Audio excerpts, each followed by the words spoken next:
Hi guys, আসসালামু আলাইকুম। কেমন আছো সবাই? আশা করি সবাই ভালো আছো। তো আজকে আমি চলে আসলাম কেক রেসিপি নিয়ে। তো আগের দিন সবাই দেখছিলাম আমি যে কেকের ডেকোরেশনটা করছিলাম, আজকে সেই কেকটারই রেসিপি তোমাদের সামনে শেয়ার করতেছি।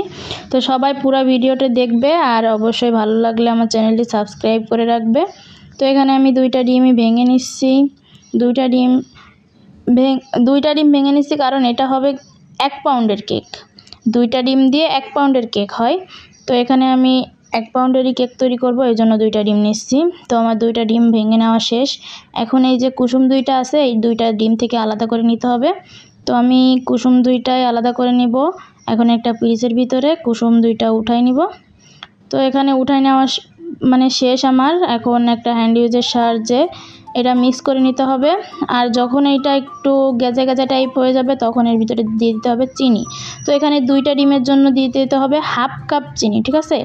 1/2 কাপ চিনি এর ভিতরে দিয়ে দিতে হবে। তো আমি অল্প অল্প করে চিনিটা অ্যাড করতেছি, কারণ আপনারা যদি সব চিনি একসঙ্গে অ্যাড করেন তো আপনাদের কিন্তু অনেকটাই দেরি হবে চিনিটা গলে যেতে, আর কষ্টও হয়ে যাবে, যেহেতু এটা হ্যান্ড উইচের সাহায্যে হাত দ্বারা মিশানো হচ্ছে, এই জন্য অনেকটাই কষ্ট হবে। দেখেন আমি কিন্তু এখানে আমার চিনি দেওয়া সম্পূর্ণ শেষ। আর এখন দেখেন এইটা কিন্তু চেঞ্জ হয়ে যাচ্ছে, আগে যেমন ছিল এখন কিন্তু তেমন নাই। এটা আরও চেঞ্জ করতে হবে, এটা একদম ফোম হয়ে যাবে, যে আমরা যে ক্রিম ইউজ করি সেই ক্রিমের মতো একদমই তৈরি করে ফেলতে হবে।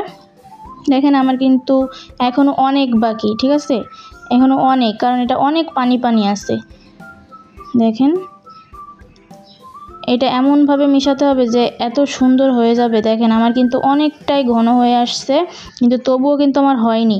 যখন দেখবেন এটাতে কিছু একটা যে আপনি লিখতে যাবেন, তখন যে দেখেন আমি কিন্তু লিখতে যাচ্ছি কিন্তু মিশে যাচ্ছে, এরকম হবে না। কয়েক সেকেন্ড পরে যখন মিশবে তখন মনে করবেন যে আপনার ক্রিমটা একদমই রেডি, ডিমের যে ফোমটা তৈরি হয়ে যাবে, তখন মনে করবেন। আমার এখনও হয়নি। এই দেখেন এখন কিন্তু আমার অনেকটা হয়ে গেছে, এই যে কয়েক সেকেন্ড পর যে তাই আমার দাগটা মিশে যাচ্ছে ফোমের সঙ্গে। তো এটা এই পর্যায়ে আমার কিন্তু এটা হয়ে গেছে, অনেক সুন্দরভাবেই আমার ক্রিমটা তৈরি হয়ে গেছে।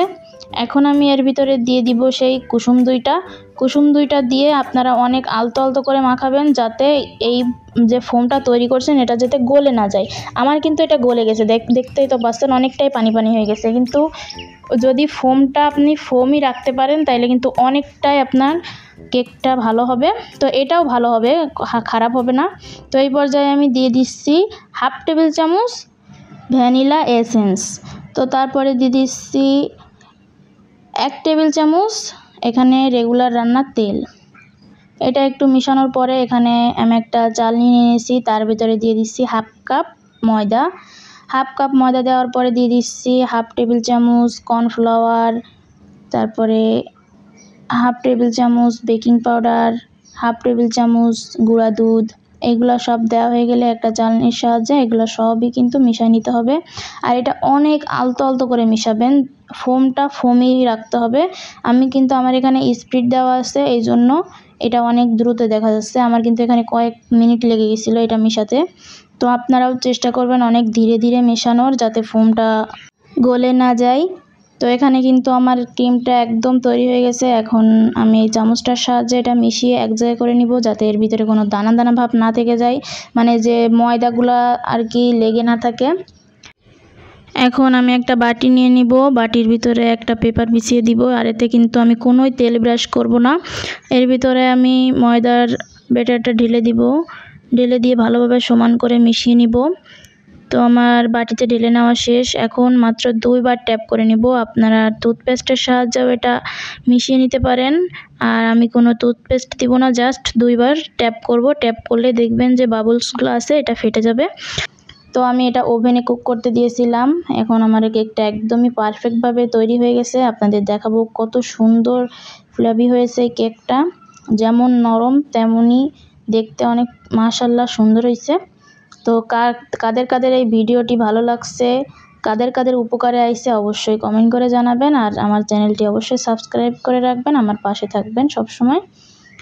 তো আমার কেকটা দেখেন অনেকটাই নরম হয়েছে, যার কারণে আর আমি এটা গরম গরম করতেছি, কাগজটা উঠাচ্ছি। আপনারা কখনো গরম গরম উঠাতে যাবেন না, কারণ আমার তো এখনই লাগবে, এই জন্য আর কি এখনই আমি এই কাগজটা উঠাই ফেলতেছি। আপনারা একটু ঠান্ডা করে তারপরে এই পেপারগুলো এর তল থেকে উঠাবেন, তাইলে অনেকটাই সুন্দর হবে। আমার কিন্তু অনেক নরম, যেমন নরম তেমনই দেখতে মাশাআল্লাহ সুন্দর হয়েছে।